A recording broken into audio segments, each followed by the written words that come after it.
Good morning, possibly also afternoon. Matthias, thank you very much for the sub. I appreciate it. By the way, hello. Hi. Hi. Hi. It's a little later today than I did this on Monday and Tuesday, but that's kind of because I kind of have Thursdays and Fridays that are sort of my days off. The way that I kind of organize, in as much as that I don't have evening streams on Thursdays or Fridays, which are the big events that I prepare for every day because I'm a theater person and I can't stop myself. Yes, hi, hello. How is everyone doing? Greetings. Hey, how's it going? Yeah, this is basically just me rambling. Just chatting with folks, saying hi, and just touching base and being a distraction. That's basically my job here, is to be a distraction. So I'm going to be, generally as part of this whole thing, I try to keep things light and just basically, not draw attention away from horrible things. You are mask free today, is that right, Hawk? Is that what you're saying there? Yeah. Or is it that I am mask free? I don't know. Are we not all wearing masks? Is that not a thought? In one way or another? Hard to say. I don't know. My mask became the same person. Oh, you're not doing the clinic today. Okay, so you actually get to rest. I hope. That's awesome. It occurs to me, since I'm going to be putting these on YouTube, I should probably do that thing where I put chat next to me or something, so that people later on, when they see me responding to these things, will not necessarily think that I'm out of my mind. Also, I need to turn on closed captioning for this, which I put it in the tags, but I haven't done that yet. So let me do that, because that's important. Let me go ahead and see if I can get back in there and figure out how that works. Professionalism.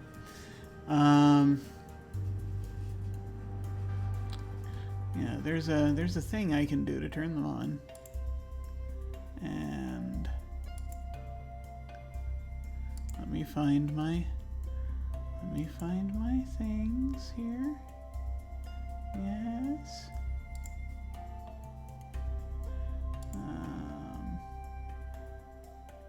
Let me see here. Okay. And if I'm not going to be able to do that, I'm going to need to change the labels real quick because I wanted to do it.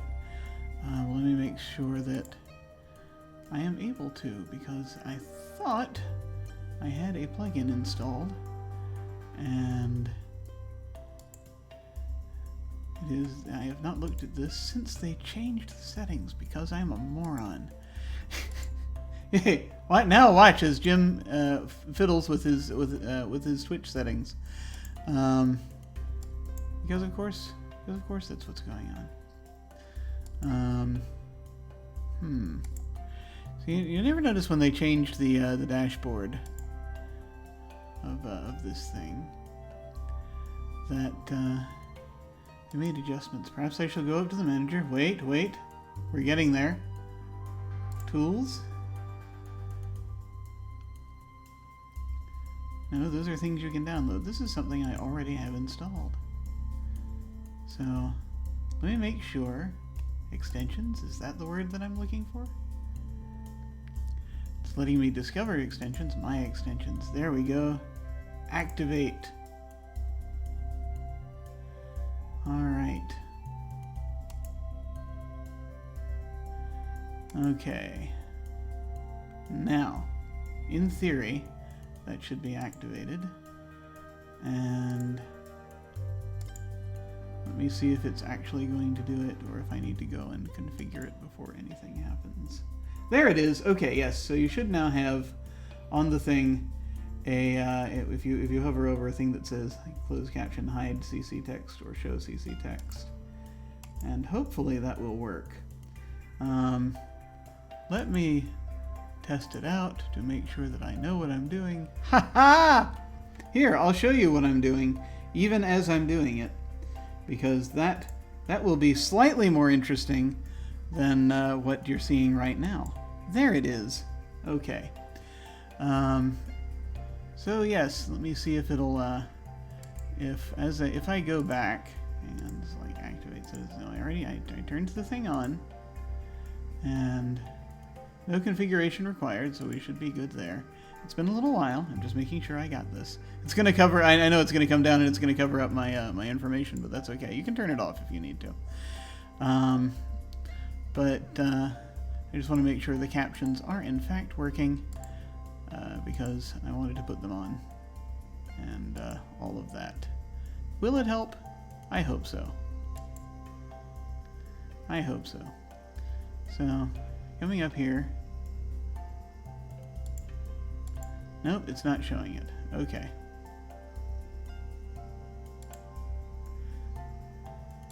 It's not. I mean, it's showing the thing, but no idea.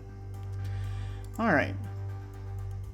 That being the case, let me just fix the labels because for some reason it's not functioning. Will we be having a Sigtember this year? That is an interesting question. Yes.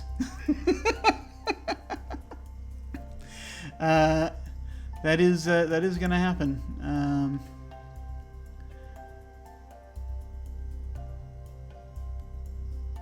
Okay, it is going to happen, and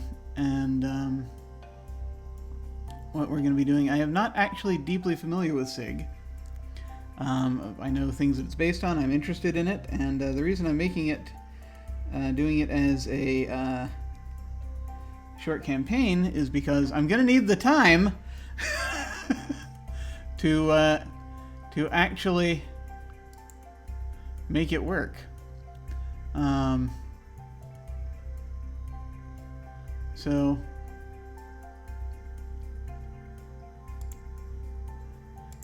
it's going to be kind of important that I have time to get the information down. Okay, and let me see here. Turn on. There we go. Okay. All right, I think it's actually working now. I can see the captions happening. And so now, in theory, there we go! It's working. Okay, good. Hi.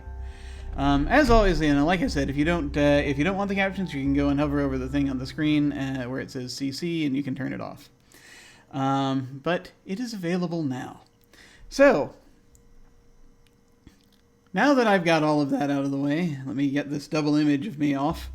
There we are. Hi. Yeah, I'm going to be running Sig. I am very curious to see what it's like. Again, part of the reason why I have it as a mini campaign is so that I will be able to give myself enough time to absorb it, because there seems to be a lot in there. So I want to make absolutely sure that I can get through it and to set aside a time to actually look through it and get it into my brain. By contrast, there's this thing. Yeah, Jason Pitch wanted to do a game like Burning Wheel without all the complicated skills and traits and stuff. Yeah, focusing on character beliefs. Yeah, and that's another reason why I'm interested and sort of curious about it. But yeah, it's going to be something that I'm looking forward to. I'm going to take a stab at running it. We'll see how it goes. But by contrast, something I have to do today and tomorrow is to cram all of Space 1889 into my head. Since that's happening on Sunday, it's going to be a one-shot. But we're using the Red Sands edition, the Savage Worlds rules. So I'm going to be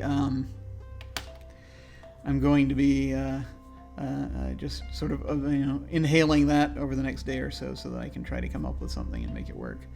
I also need to get the group organized for it. I've got them recruited. I just need to get them in their little chat thingy and make it work. And Matthias, you've never gotten to run SIG because you struggle with kitchen sink setting. Yeah. It's one of those things where if you have if you have things that you need to do to try to, make a game runnable for you, and if the setting itself is struggling against you, then that is a problem. It's actually, I suspect, one of the problems I've had with Cyberpunk for so long. Yay, though we are trying out more Cyberpunk later on, but it's no, totally. It's like, how do I do? No, for me too, totally. It's like, how do I do this? So there is that question. There is that question, absolutely. That said, however, as I'm looking this over, I do have a few things I just wanted to kind of bring up randomly today for no apparent reason. The first thing actually being, as you can tell, the stream is titled, Have You Heard About the Elephants? There are actual elephants that I'm curious if you've heard about recently. So I, as again, one looks for recent events that are outside of the apocalypse. To talk about, and this is, everything's going to be affected by it, but this is like an interesting thing that happened recently, and that is that we had apparently, now this showed up on Reddit and a couple of other places. There was a Facebook post and there was a post on Twitter, and it says, while humans carry out social distancing, a group of 14 elephants broke into a village in Yunnan province looking for corn and other food. They ended up drinking 30 kilograms, kilograms? There's got to be that's got to be if it's, well, anyway. They ended up drinking 30-somethings of corn wine and got so drunk they fell asleep in a nearby tea garden. So basically, these elephants broke into a vineyard, broke into a place, and they and then fell asleep. Some of them in amongst the crops there, which is something I find delightful. And so this was something that I found an article about, which apparently. Now I'm going to now talk about something that I despise because it's just come up in front of me. It says, oh snap, something went wrong while displaying this webpage. I feel that's terribly disingenuous. It's like when, you go to a site and the first thing they say is, if you go to a site and the page isn't there and the first thing the page says is, oops. I'm like, I know! Please don't rub it in by pretending this isn't a message you've left here. If a person were sitting there and suddenly noticing it and saying it, that would be one thing. But this is not that. Let's reload. There it is. Okay. I don't need that. There's a better word than disingenuous, but I can't remember what it's called. No, I will use my ad blocker, damn you.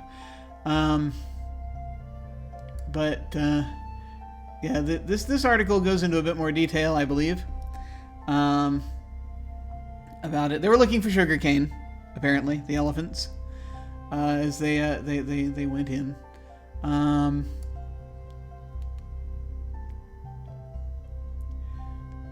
And so this was in a village in Yunnan province,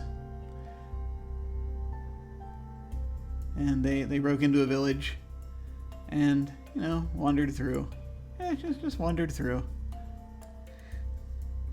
and they did not in fact get drunk and ravage the town apparently. But as I say, there were like 14 of them, and they wandered into this village because they're hungry.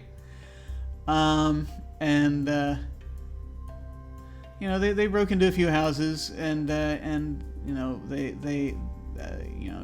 had some of their sugar cane, and that was pretty much it. That's what happened.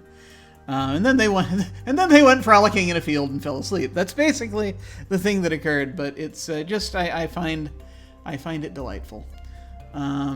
And so just it is amusing to me that we were able to find things like this going on right now. But it's I don't know, I thought it was cute. I thought it was cool. And also just, it's one of those things where it's like, yeah, of course, if you think through the chain of events long enough, you're like, okay, yes, it makes sense that this kind of thing would happen, but it's a nice little non sequitur that came up here, I found. But now I think I'm going to show you some of these things over here. I hope everyone is well. How are you all doing? Is everyone doing okay?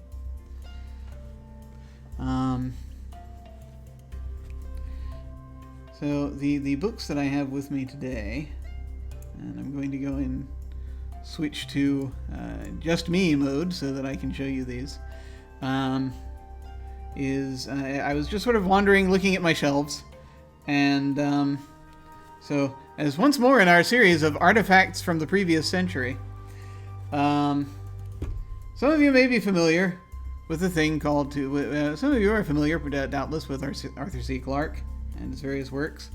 I have some books in the 2001 series.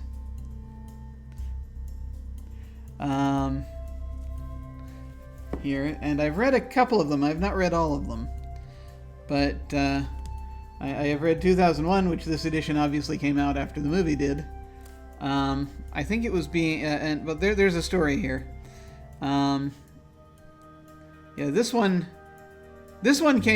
came out in 1982.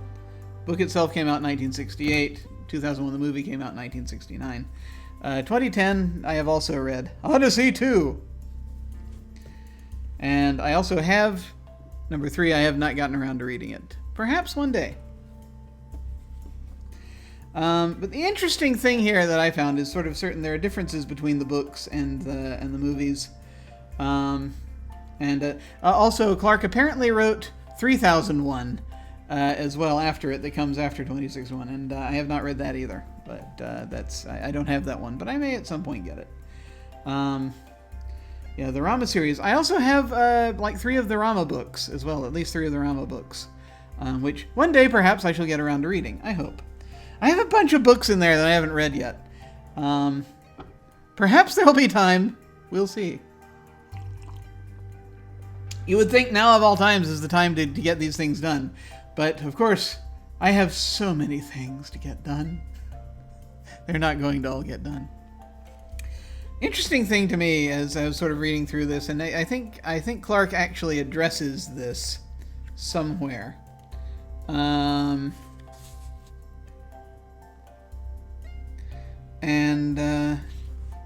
Maybe it's in the epilogue that Clarke wrote, and I'm not going to read it to you. I have read the epilogue before, yeah. But it's a little long. But I remember perhaps I picked it up from this. I don't know. Anyway, his reasoning.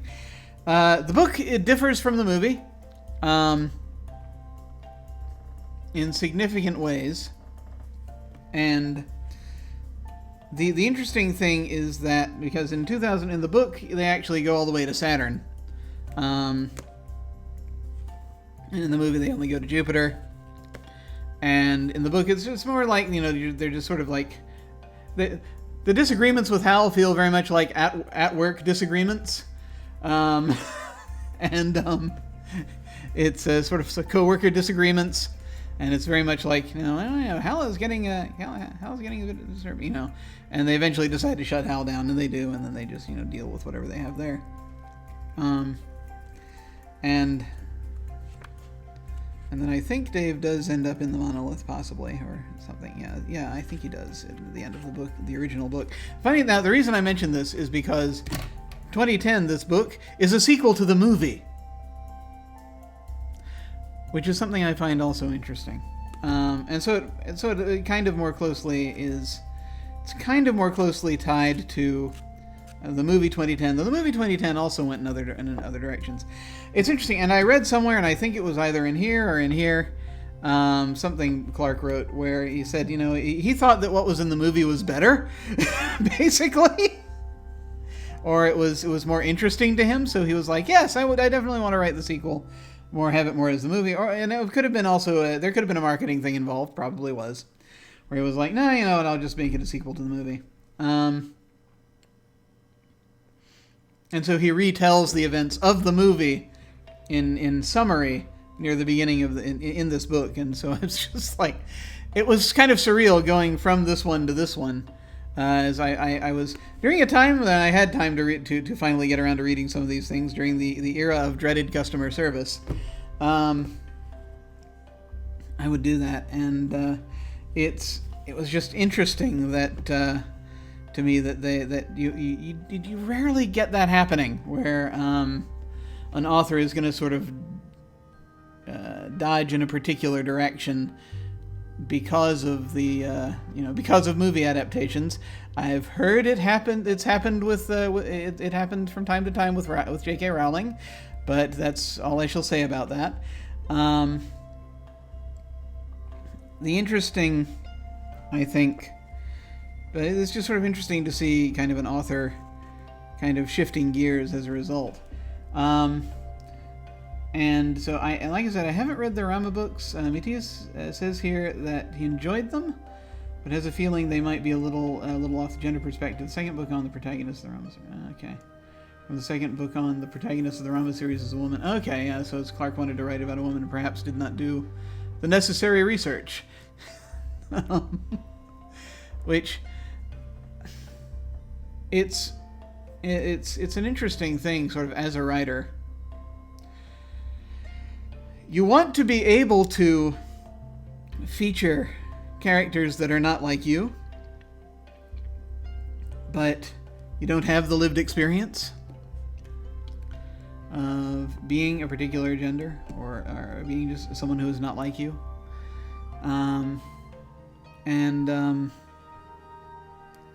If it's not, if you haven't lived the experience, then it's a lot harder to write. And I have to wonder sort of where the line is, like, if you want your protagonist to be of a particular ilk. If you want your protagonist to be something that you're not, it gets more difficult. But you have to. I think I'm still currently of the mind that if you put in the necessary research and talk to the necessary people, you can, and as long as you're not.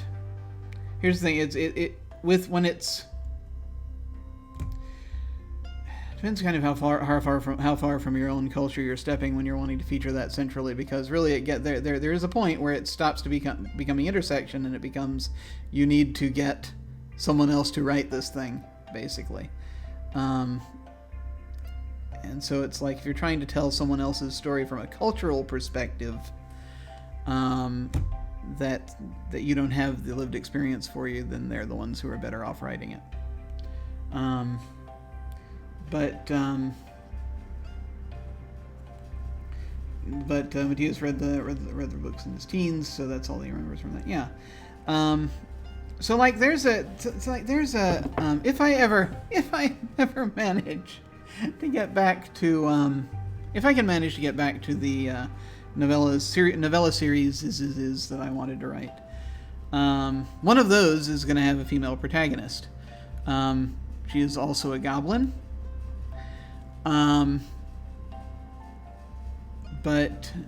Half goblin. So obviously I do not have the lived experience of being a goblin, but at the same time, it's going to be dealing with, it's a female character in the, I think 1930s, and the question becomes, part of it I am actually going to diverge from reality for not try to get like completely accurate for the sake of accuracy, because we deal enough with problems still in real life that we deal with, or not me personally actually even, but that the majority of the human population deal with. So it's if I ever get around to that, there is going to be that question of like, okay, can I not write this because this character is one that I do not have lived experiences for that great. Then a number of people in the audience will,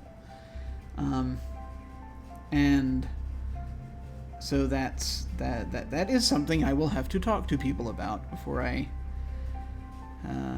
dive too far into something like that. But that's still a ways off. I've got plenty of things to distract me right now. But it is a thing it is a conversation that needs to happen. And Matisse is saying he remembers Clark writing the protagonist from an equity perspective, but maybe just a little too on the nose. Also, you don't read Clark for the character studies anyway. That's fair. And yeah, the thing also that does bring up for me something in 2010, because one of the things that it's interesting, right? So 2001 is kind of like reading through it. It's kind of like a lot of one of the overarching themes you get is here is our technology and what we can do with it, and there's a deep focus on what science can do, and on what the science, at least at the time, can do, and or is thought to be able to do. And then 2010 is much more character and person focused, so it's less dry, considerably less dry than 2001. But so he has this something that is in the movie that is also in this book is that you have both the Americans and the Russians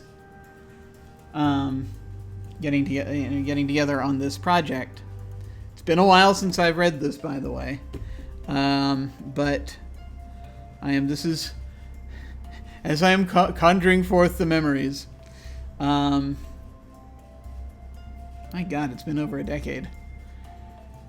Where is the time gone? So he has the thing with the Americans and the Russians, and then so he talks about their little rituals that they have, and it's very human, actually. Just sort of talking about the rituals that they have as they go and they talk. There's like a name for the like coffee with the Russians in the morning kind of deal. And it's again, this is primarily from the perspective. This book is primarily from the perspective of an American, Haywood Floyd.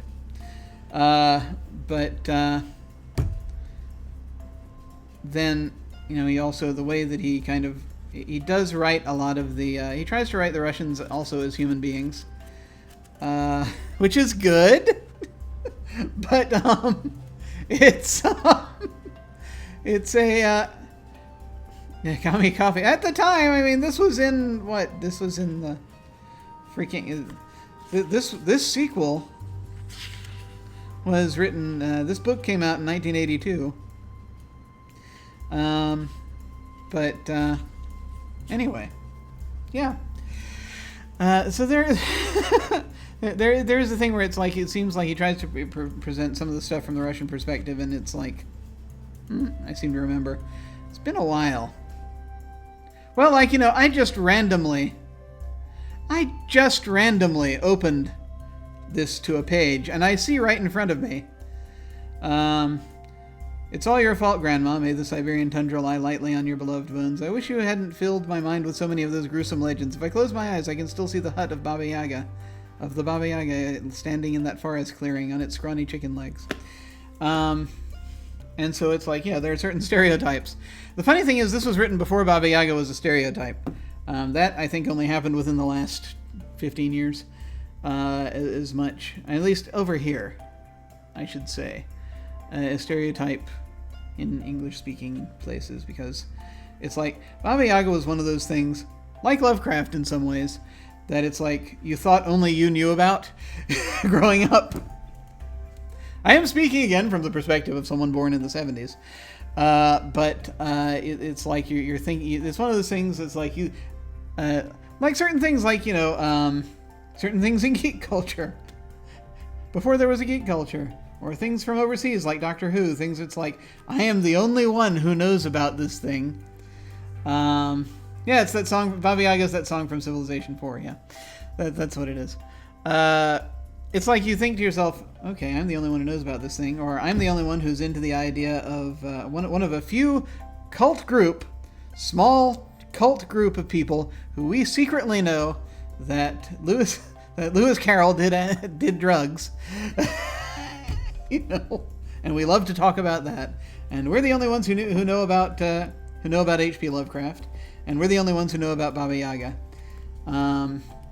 And then the internet happened, and we found out a lot more people knew things than we thought. A lot more people knew about these things than we thought they knew, and we've all connected, and a lot of them are now in entertainment media, and so we've all had by now, I think, to a certain extent, been Baba Yaga to death. I mean, in truth, one can never have enough crones, in my opinion, but you know, there is. I mean, it is important every now and then to set a crone limit. That's all I'm saying. Only so many crones should you have per thing. We had a game we played. There was a campaign we played where we had to set a crone limit because the GM kept using it was Dungeons and Dragons or Pathfinder, I can't remember which, but there were these hag beings that were hags, basically. The monster, and we were there were a lot of them. We're old witches, and we were like, okay, that's like at some point I think I said to the GM, I was like, okay, that's it. You only get 1 crone per adventure. Now we're limiting you. We're cutting you off, man.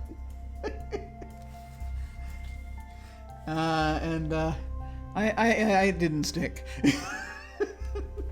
Our next adventure, he used 2 crones. Damn him.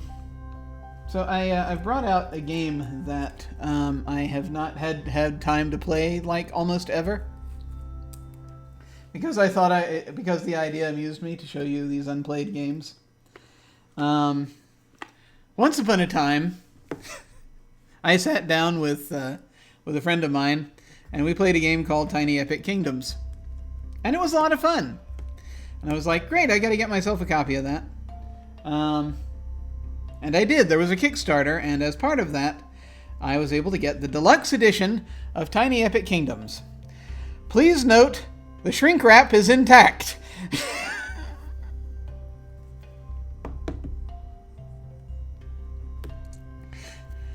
I have a problem. Or had a problem. I've gotten better about it recently.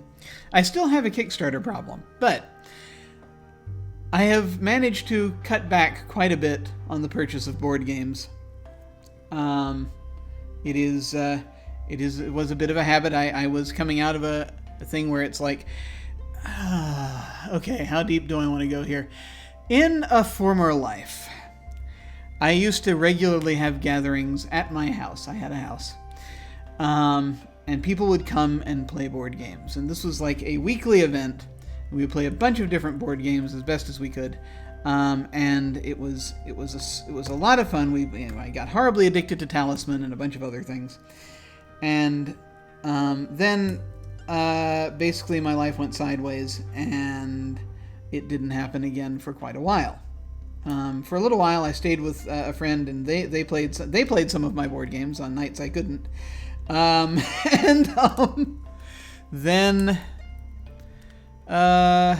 Things kind of fell apart, and then I ended up in Charlotte, and when I got to Charlotte, I was like, okay, we're going to try and resume this. I had some board games, and it happened once or twice.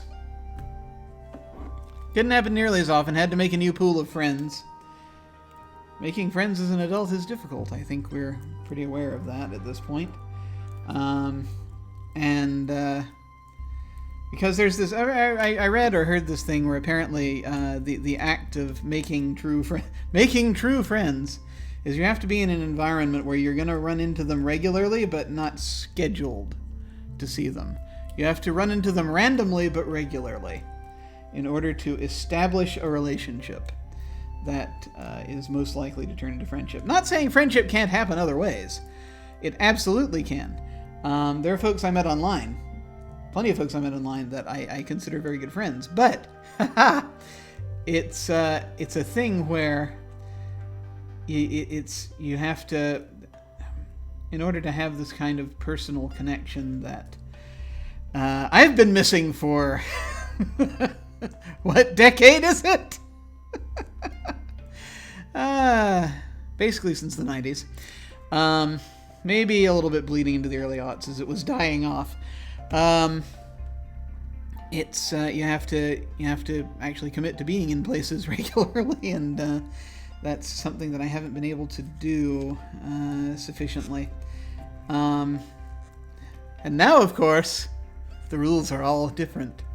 We need. I have thoughts about that. I kind of want to connect more with people. It's part of the reason I'm doing this. I am about to tangent. First, so I'm going to continue to talk about this as I'm opening this. This is an unboxing, by the way. So a lot of you probably already know what's in here.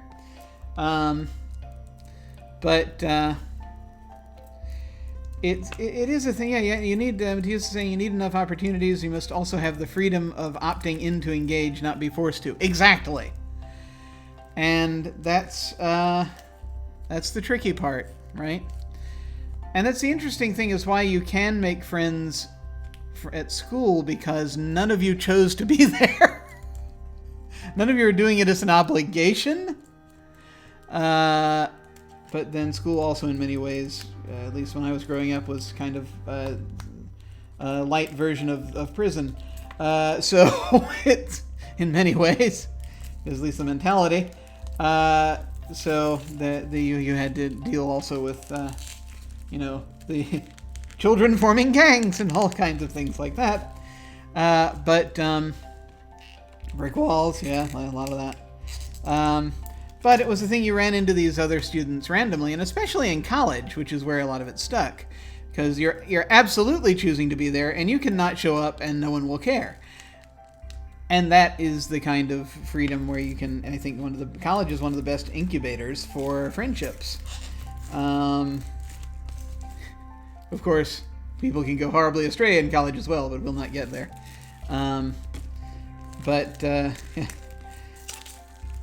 It is a thing where now kind of it's where it's going to be a little rough for the time being to do anything like that. I'm going to try to communicate with people directly more. I sort of realized that I have I have a certain amount of social anxiety that's always working against me, but I am an extrovert, and so I actually feed off of talking to people and being talked to by people directly, like face to face, and to a lesser extent over video chat, which is why part of the reason why I'm doing what I do, as far as streaming games with people. Conversations over text messaging of any kind, direct messaging, email, that kind of thing, is very difficult for me. Because I'm a writer, and I also have OCD, and I have to get it right before I send it. And there's more pressure than even with a book, because it's like, they're going to see this immediately. I know it's not rational. But, one can't simply think, oh, this is irrational, and it stops. The brain doesn't do that thing, unfortunately. So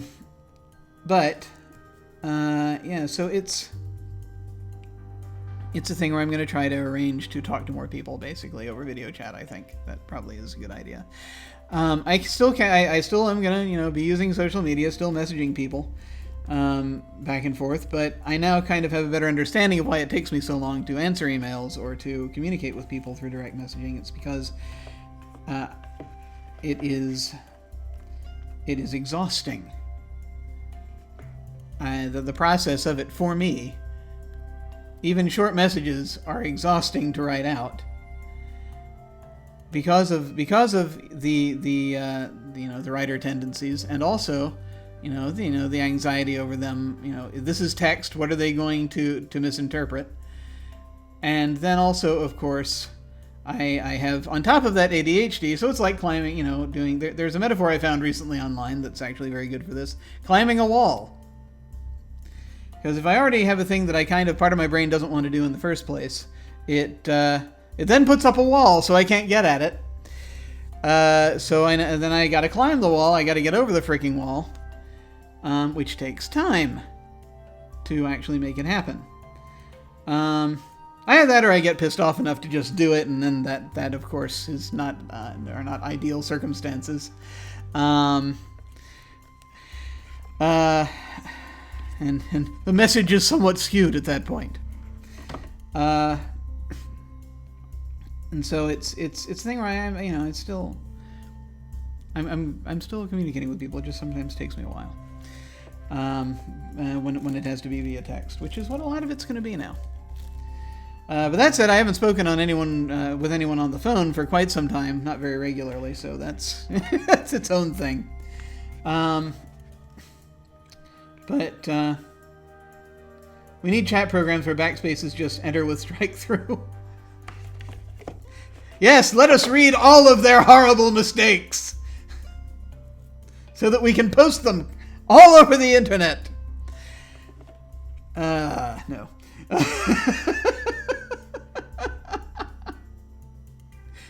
But, hello. Hey, Roller. It is saying one important lesson of computer programming, logic flow instructions are hard to make for everyone. Yes. I understand.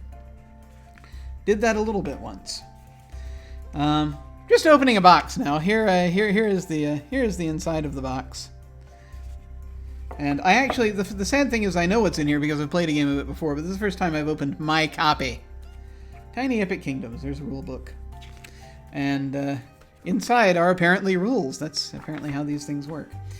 And there are many little baggies of non-illicit substances, including like the castle marker that you use, which I forget what you use it for. I think that's whose turn it is. Possibly. I forget. DJ! It's got some 12-sided DJ. Which are used for various things in the game that I can't remember right now. It's been a while. And we have the various tokens that it uses. And we have the various various cards that show the actions that are helpful, and then the areas, the places which you can't see terribly well because of the. All right, I am going to go ahead just for a moment. I'm going to turn off the green screen just so you can see. Turn off the green screen. Turn off the chroma key, so you can see what it is that I'm talking about here, real quick. As soon as I can actually move to the right place simultaneously while talking, oh my God! It's like walking and chewing gum at the same time. How do people do it? There it is. These are what a lot of the game cards look like. Basically, you have areas, and then you have different orders and groups, and, like things that you can use, and then you have, of course, the counter that shows you where you are, and then the thing down here called Glorious Victories, where it talks about how to win, and sort of, here's the box, and so the thing with it is that so I've never actually had a chance to. I only played this version of the game once, and then,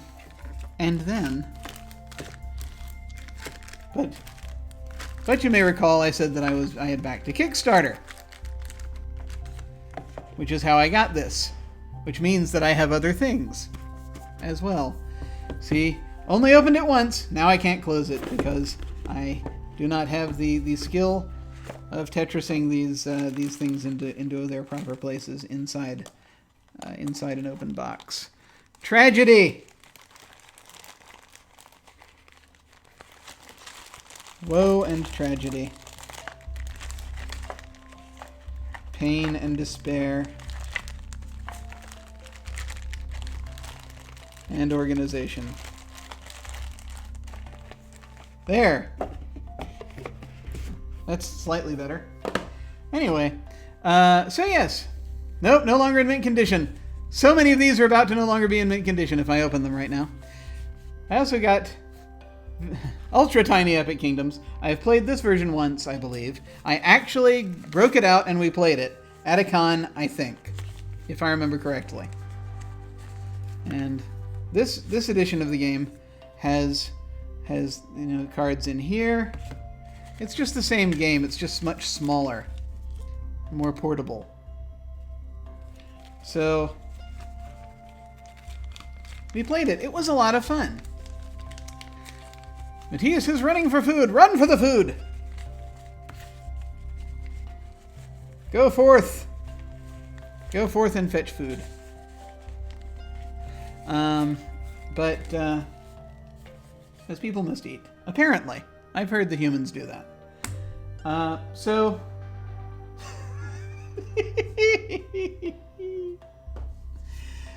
The thing about Kickstarter is that they will...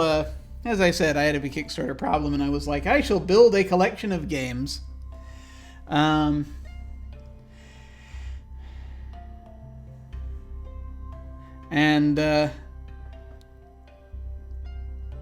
Yeah.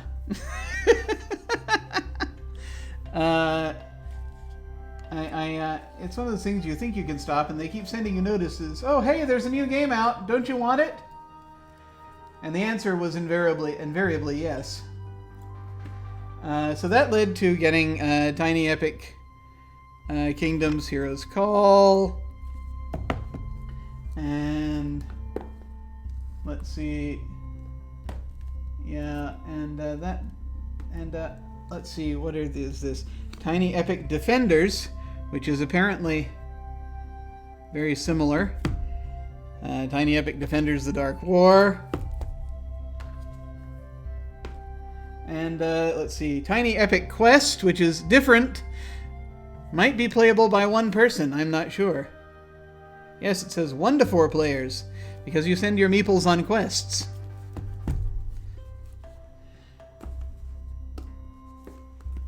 Tiny Epic Galaxies, which is in space. I might open this one as well. Tiny Epic Galaxies Beyond the Black. An expansion. I was into games with expansions at the time.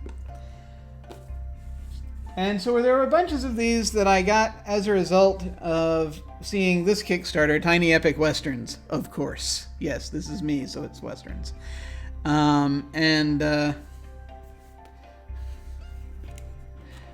This one I opened already. Never played it.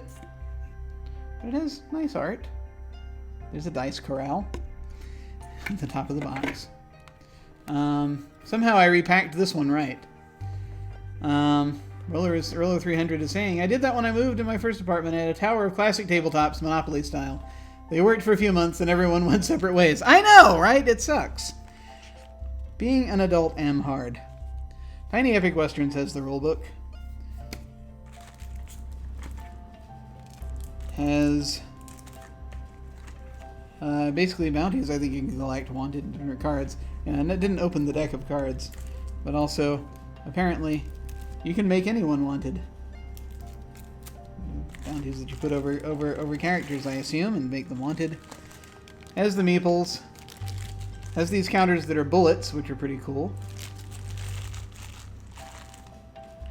Has all of these cards that I was similar cards, a little thicker actually, but thicker stock with different character types that you have. Because you have like a gunslinger, and you have a scout, and you have things that Jim is trying to read off a camera. A banker, folks in a town, basically. And then you kind of also build the town to an extent, if I recall correctly.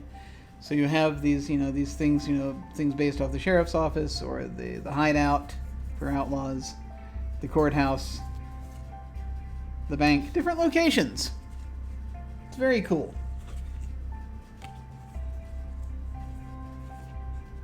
Various quick instructions. And so I hope one day I get to play it. Because I don't know if it will happen.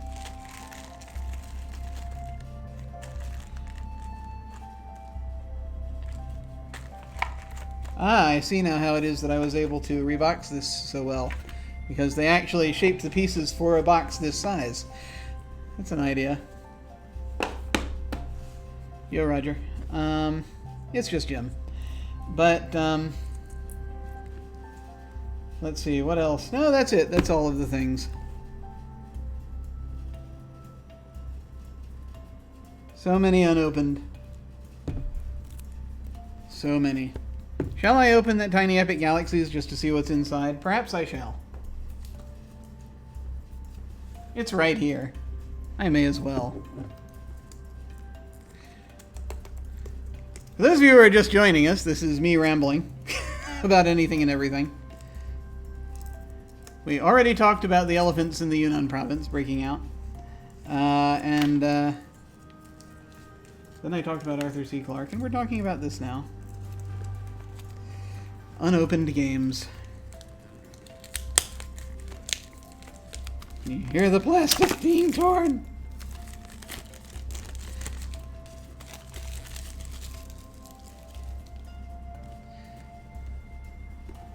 See, that's without the plastic on it. Once again, it is no longer pristine.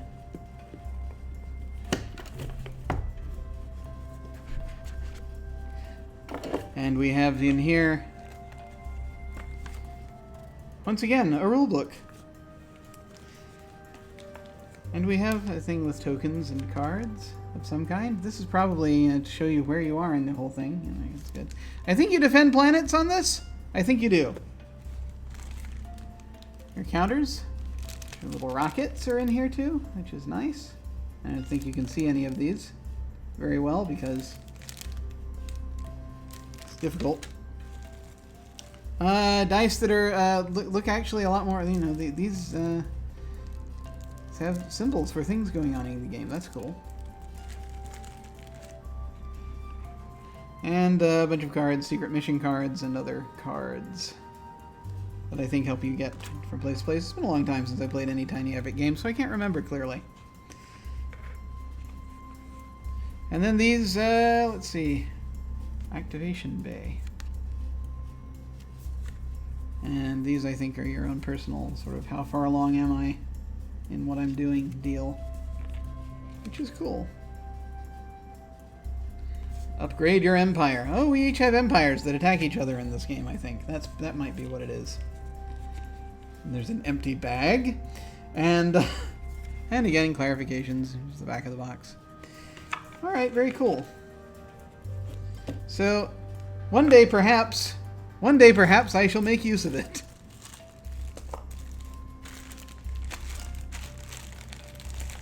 One day. One day. The dice tray images. Very cool. Alright. So there we have those. It is a thing perhaps one day we shall deal with. So I think we have more or less reached the point where it is, for me, getting closer to 1 o'clock, so I should probably break off to... Yeah, one day we do need to have a holodeck to meet up in. That would be great. I am thinking... Shall I take a quick look at an electronic game, rather, that I have yet to... It's really, yeah, there's not a lot to say about ones that I haven't played. Now that I'm thinking about it.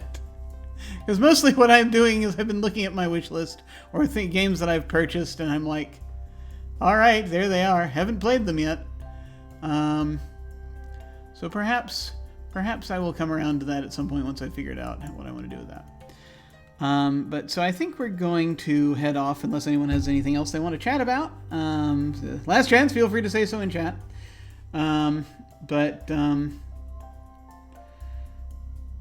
I think that probably tomorrow, I'm going to try to do this again tomorrow. Hopefully I will be up early enough that I can do a little bit of video gamery as well.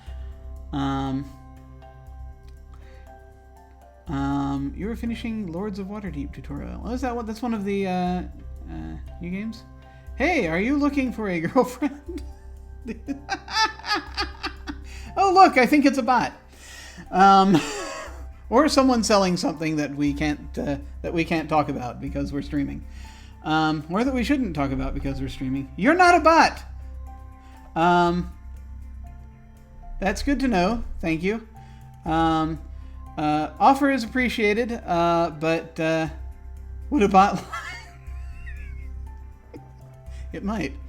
But no, not currently accepting solicitations for companionship, but I very much appreciate the offer. So, as this goes, I'm just going to leave them in there right now. We'll see. But let's see. Train of thought. Yes, tomorrow. Tomorrow in the... I'm going to try to get up early enough to do this earlier if I can. We'll see. It's a quote-unquote day off, so I'm not setting an alarm per se. I might. We'll see. But we're going to probably...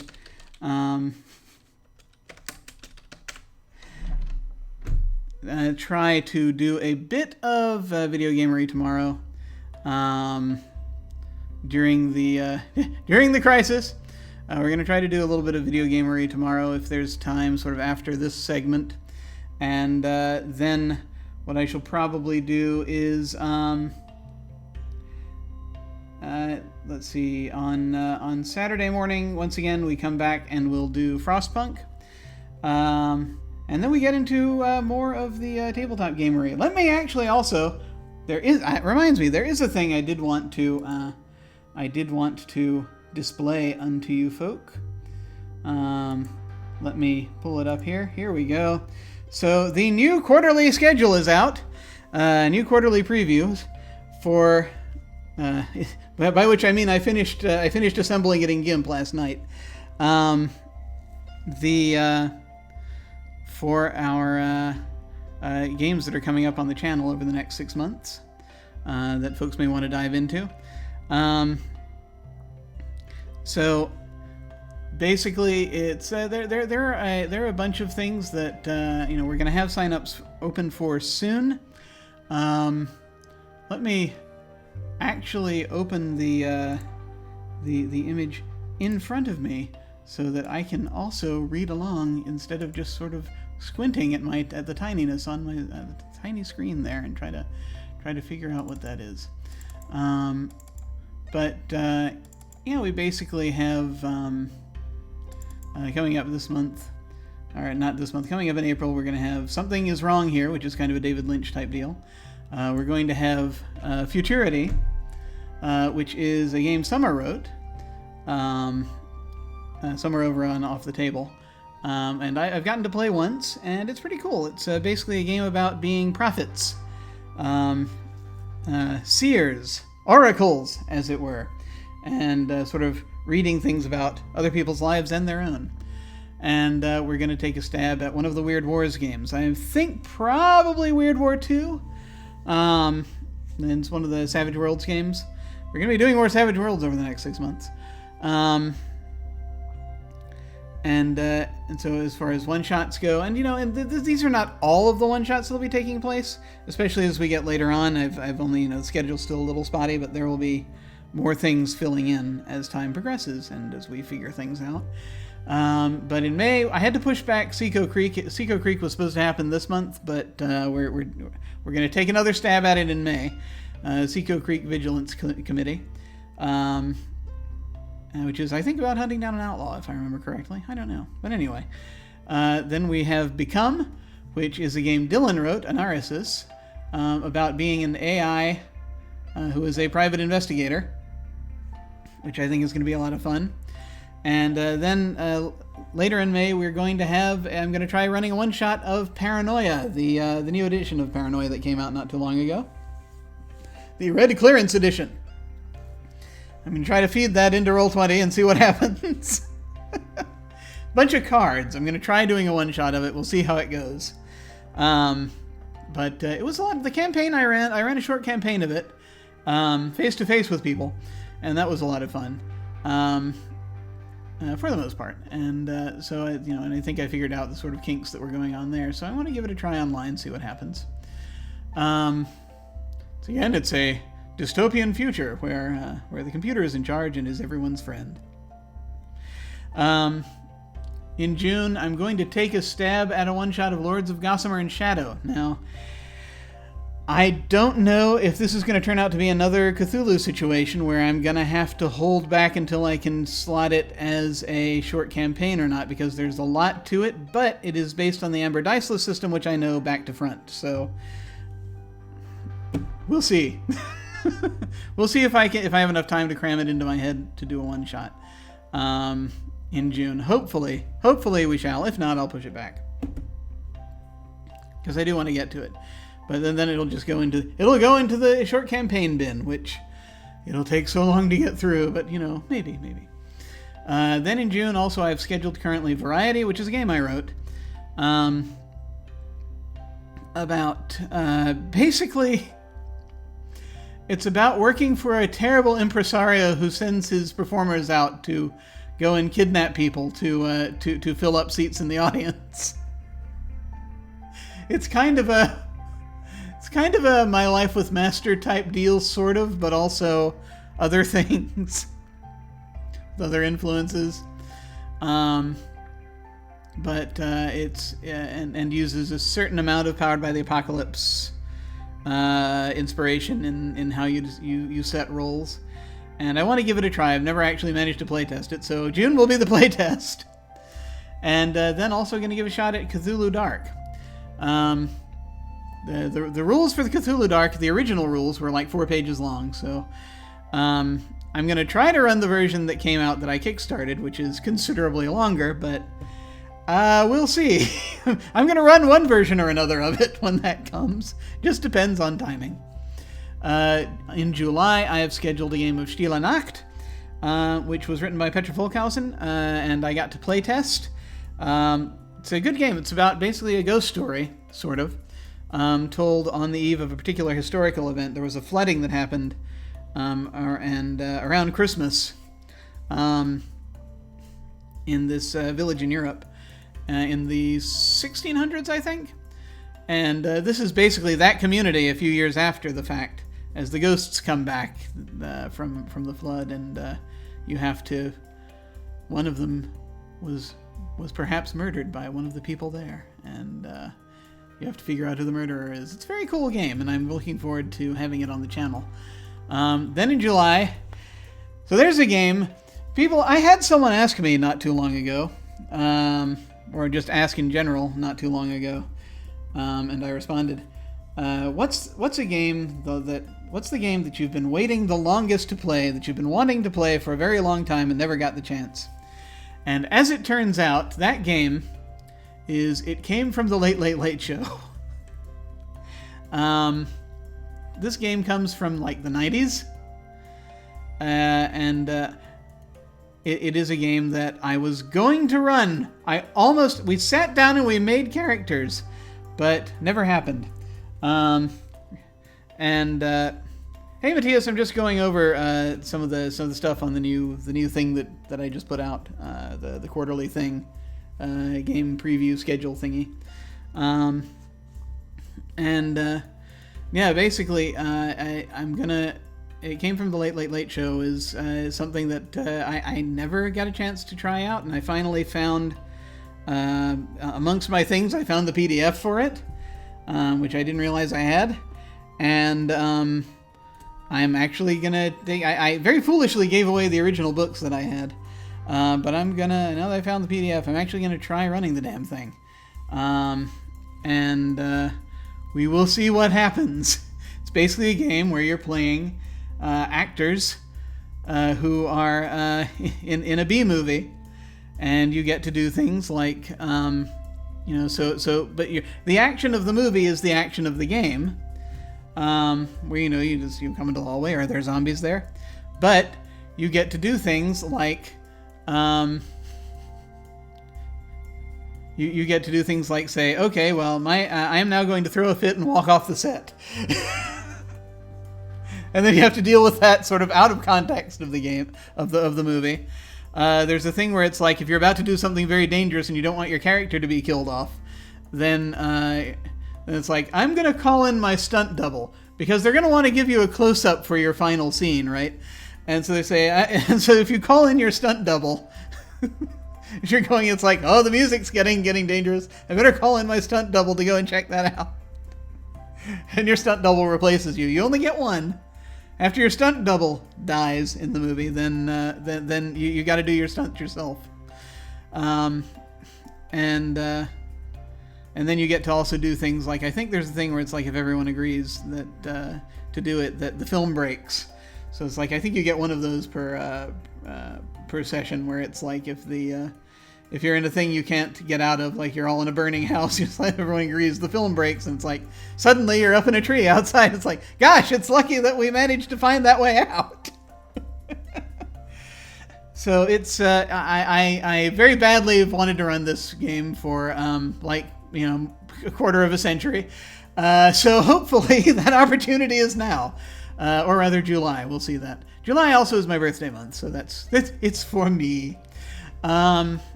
And let's see, August.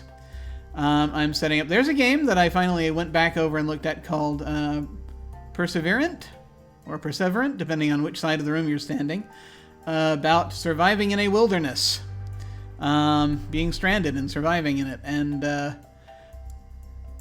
it's a story game of desperate survival that looks very interesting. Like you build your at the beginning, you build the sort of the setting that you're in, and then you role play through it. And so that I think would be cool. Also in August, we're going to try to do a one-shot of Deadlands Hell on Earth. The Hell on Earth setting is one that I am familiar with. I've played it once. I haven't actually had much of a chance to play it. That's the thing, or play it or run it. Played it once. I've never actually run it. I've used elements from it a little bit in a previous Deadlands campaign, because there is kind of a connectivity there. If you get into certain things. But yeah, it's the far future of that same Weird West setting that Deadlands has as its default setting. So I figured, it's time to start dragging those others out to give it a chance. And so that's a thing we're going to be taking a stab at doing a one-shot of in August. So basically, it's post-apocalyptic. But post-apocalyptic with horrors roaming the earth. Everyone now knows that there are horrors in the world, and most of the cities have been destroyed by them. In September, there's another game that I went back over and actually kickstarted relatively recently called The Curse of the House of Rookwood, where I think you're playing members of a family all trying to kill each other, possibly. It's very sort of grim, sort of an Edward Gorey feel to the look of it, and so I figure we'll give that a try. And then in September we will, for many years I've been hearing about Kenneth Height's setting The Day After Ragnarok. We're going to give it a shot. That setting is available in Fate, for Fate Core. It's also available for Savage Worlds. I'm probably going to use the Savage Worlds version because I can run Fate, but there's a lot. I'm not as directly familiar with new applications of it, and also Fate is a fun game to play. I am absolutely there for Fate games, playing in Fate games. Running takes a bit more effort for me. There is a lot to remember for me because that just basically with the way that I GM, it's very difficult because I've got to actually then, you have to have this active list, or I would, in front of me of everybody's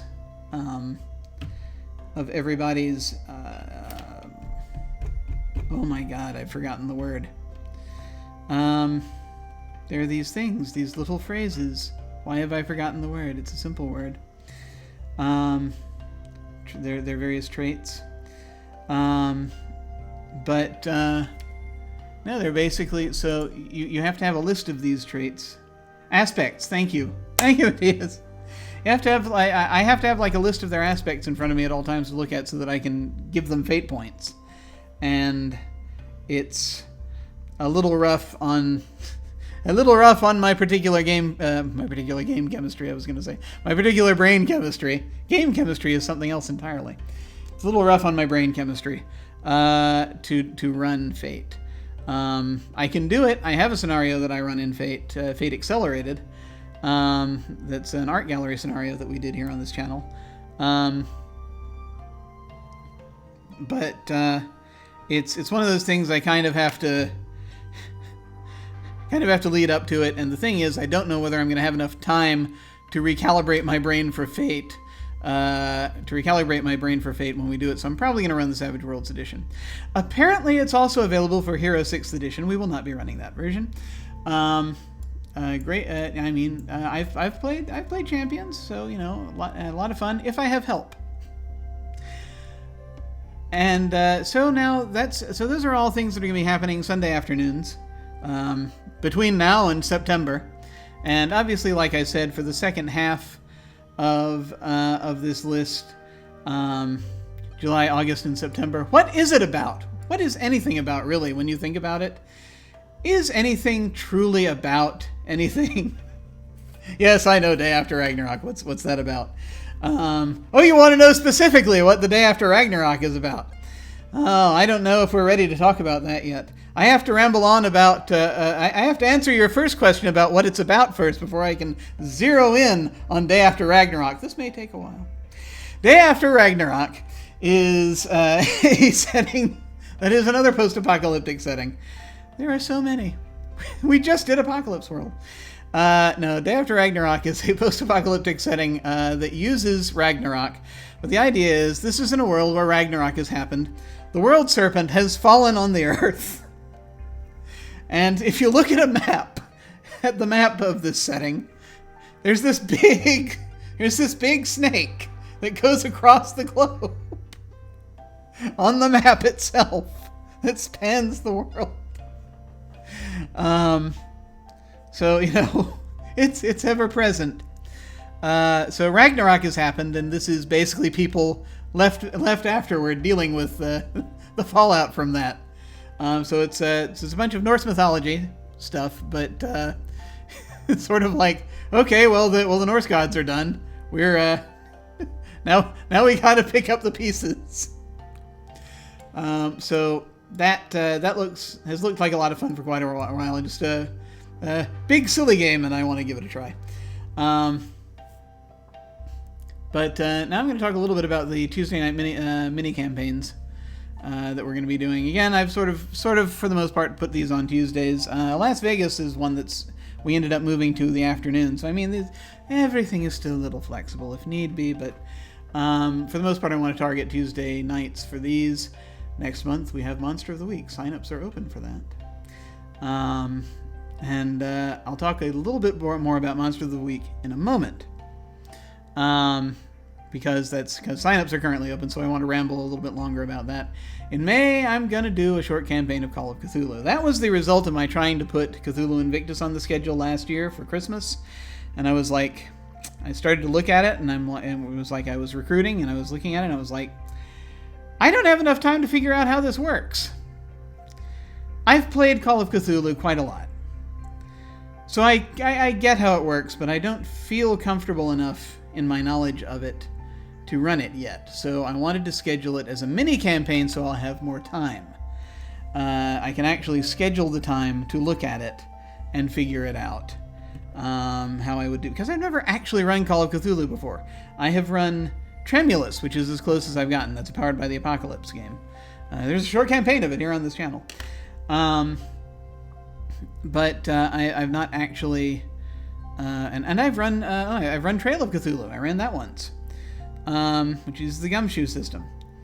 This I want to actually take the time to sit and absorb and to actually get it together. So I'm just going to run a Call of Cthulhu campaign, just a straight Call of Cthulhu campaign, not in any odd settings. Mostly, it's probably going to be like 1920s, 1930s,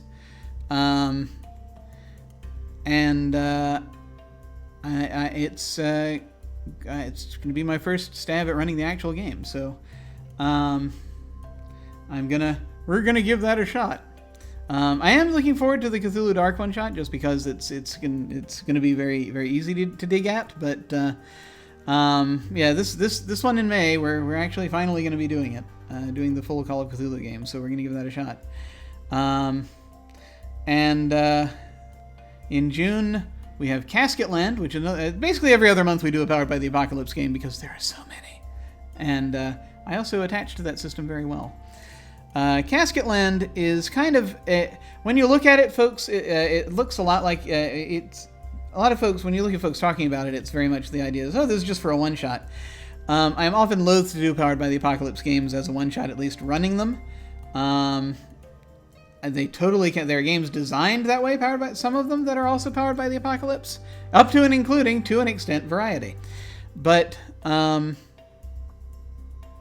Casket Land I looked at and I'm like, no, there's enough material here that I want to go ahead and pull it out to a mini campaign. It might not be like the full 4 that it might usually be, but I want to see how it does. It might not be the full 4 episodes, but I want to go ahead and play it out with enough time to do so with a group, because it looks like there's a decent amount of stuff to play with in there. For even though it's a single scenario. And I mean, all of my mini campaigns are single scenarios pretty much anyway, just that people are digging into, so I want to give that a shot. In July, now I can announce officially, we will be bringing back 50 Fathoms. And I will just returning back to Powered by the Apocalypse for a second. Yeah, Matthias is saying it's he 100% agrees. It's not usually good for a one shot. Good fit for a one shot, and I agree. Totally. It's like you need room to let it breathe a little bit. At least the way that I run games, I need room to let it breathe. You totally can do it in one shots. Summer does it every month over on Off the Table in the Otterthon, which I need to go back and look at the sign-ups for now that I think about it. I think I need to submit something. Yeah, it's a thing where you kind of need to let the relationships sort of better coalesce and establish what's going on. But there are games written for one shots. Bluebeard's Bride being one of them. Also I use Powered by the Apocalypse to a certain extent in Variety, but it's very light. It's just a resolution system in Variety. So there are some that are written for one shots. Casket Land arguably might be written for people to do one shots, but there's enough in there that you can do more with it, and so I want to see kind of where it goes. It's one of those places. It's kind of in a liminal state, sort of in between whether it would be a one shot or a short campaign, and I want to just do it as a short campaign. But as I said, in July, we are returning to 50 Fathoms. We did a one shot of it. I enjoyed it a lot. And there's more that can be done in a campaign with it. We're not going to have time yet to do like a longer campaign of it, which maybe one day. But I want to at least do a mini campaign of it. So I think that's going to be fun. I should be also saying, let's see, I haven't mentioned, Casket Land is kind of this very sort of odd mix of mythology and westerns. Which is interesting. That's sort of I'll just say that about it. 50 Fathoms it's again another Savage Worlds game, but it's set in a fantasy world that got flooded under 50 fathoms of water, and where they're run by these 3 sea hags, once again breaking the crone rule, sometimes human ships from Earth are pulled into this strange vortex and into this world as well. And so you have humans that are there and mixing with a lot of the different native species, a lot of different ones. You have like Kraken, who are like Illithid-like, actually, sort of Mind Flayer-like beings. And you have so squid people, and then you have other fish people. Then you have sort of one of the main sort of human-like beings that are very sort of malleable in a way, and that sometimes they're really tall, sometimes they're really wide. They're very, very colorful. They're very sort of it's kind of almost the everyone is Errol Flynn race. I don't know. It's hard to explain. And there are flying people and all that, and it's cool. So we had fun with it, the one shot that we did, and I want to go back there. So we're doing that in July. And in August, I am going to take a stab at running Urban Shadows as a short campaign. We probably won't have enough time, but we'll give it a shot to do enough episodes of it. Hi, Pope! Yay! I adore Urban Shadows. I have played a couple of different versions of it. Or a couple of different campaigns of it now, and it's very cool. For me, I sort of relate it in my mind to sort of a Dresden Files type thing, but it's very much urban fantasy. A lot of folks will relate it to Vampire, Werewolf, World of Darkness stuff, but it's very much all these beings of different types mingling together politically. And I am very interested in trying to, and friends of mine have been wanting me to run it for a long time anyway. So even before I got into the game on Off the Table, I'm gonna give that a shot in August. So we're gonna do the thing. We're gonna set it in some city or other, and we will build up our political system and everyone involved, and then we'll do probably like a 3-episode run of it and see what happens after that. So 3 to 5 episodes, depending on the month. Depends on how many Tuesdays there are in the month to an extent. And then, of course, in September, as Matthias asked at the beginning, it's going to be Sigtember in a way. If we want to get cheesy with it, I'm going to try Sig, Manual of the Primes. This is a game inspired in many ways by Planescape. I always kind of wanted to play Planescape. This strikes me as simpler and actually more dealing with people who are just natives of these different planes, and I want to do that. I want to give that a try. Matthias, I think at the beginning said it was Jason Petre who wrote it had wanted a game like Burning Wheel, but without all the complicated skills and traits and stuff, instead focusing on character beliefs. And that sounds awesome to me. So I want to give that a try and see how that goes. Again, this is one of those games I feel like there's a lot to it, so I want to do it as a mini campaign rather than as a one-shot. It's something I have to learn. I have to run up to it and give myself enough time to get it into my head. So that's why we're doing it as a mini campaign, and I am really looking forward to it.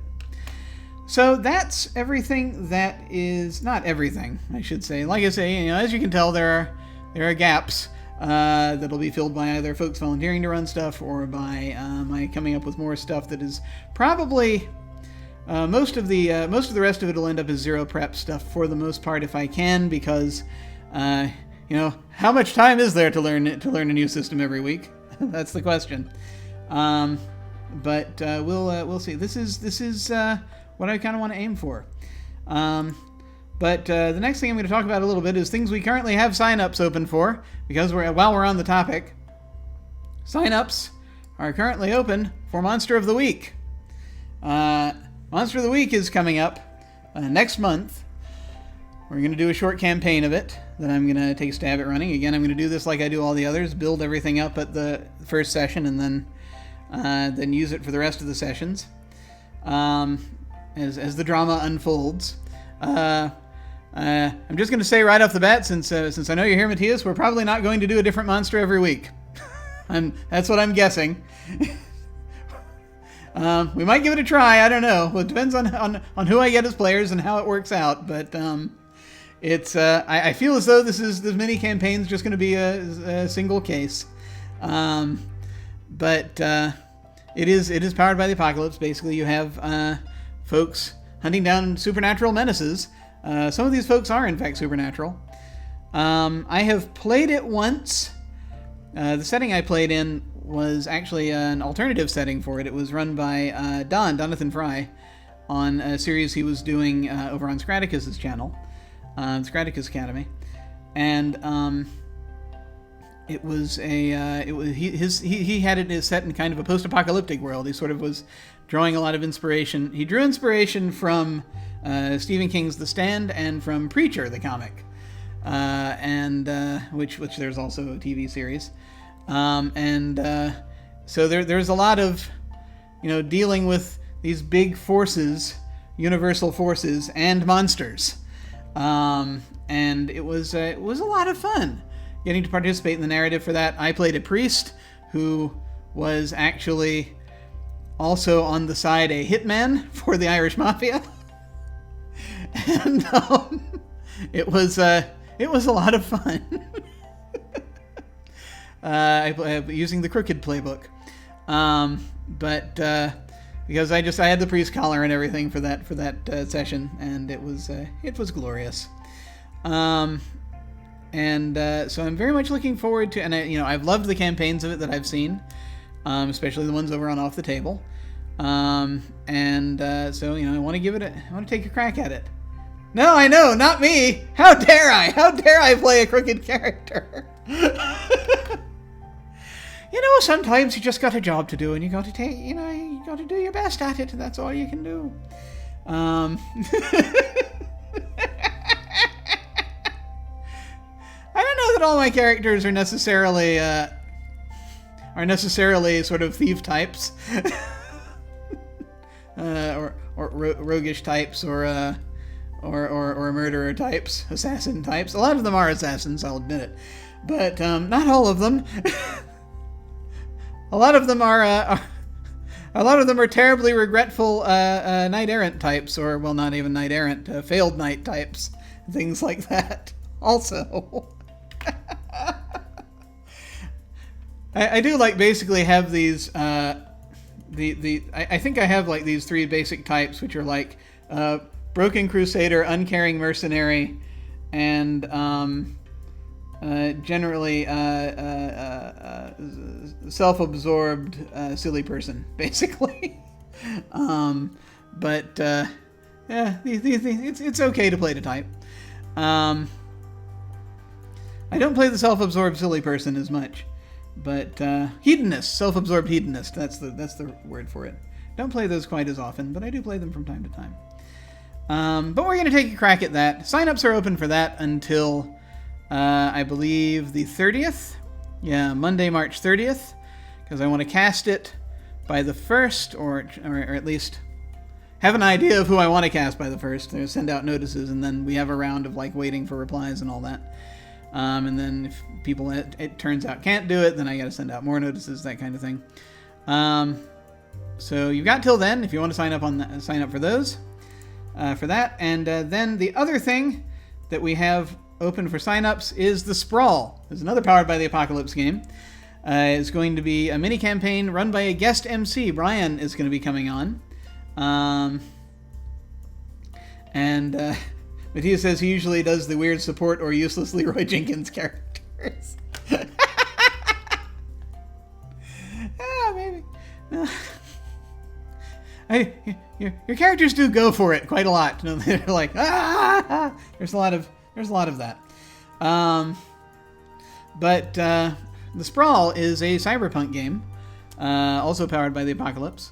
We're going to be starting that up in mid-April. It's going to run probably about a month and a half or so, between 1 and 2 months probably. Brian's going to be coming on doing it. He has played in previous games here. He played in the Dungeon World campaign that I ran here. And he also has shown up from time to time in various one-shots. He's a good GM, and I'm looking forward to it. We're recruiting for that now. Signups are open for that. Signups for that are open until April 1st. So to get to these signups, you can go down to click on RPG signup down below, or you can go to jimyesthatjim.com and click on Game Signup. As always, beginners are welcome. But feel free to check those out. Signups are open for a bit longer on both of those. So I'm really looking forward to digging into all of that. That's going to be a lot of fun, I think. Well, I think that's about it. It's coming up on 1:30 almost now in a few minutes, so I feel as though that might be enough rambling. I am looking forward to a lot of the stuff that we've got going on.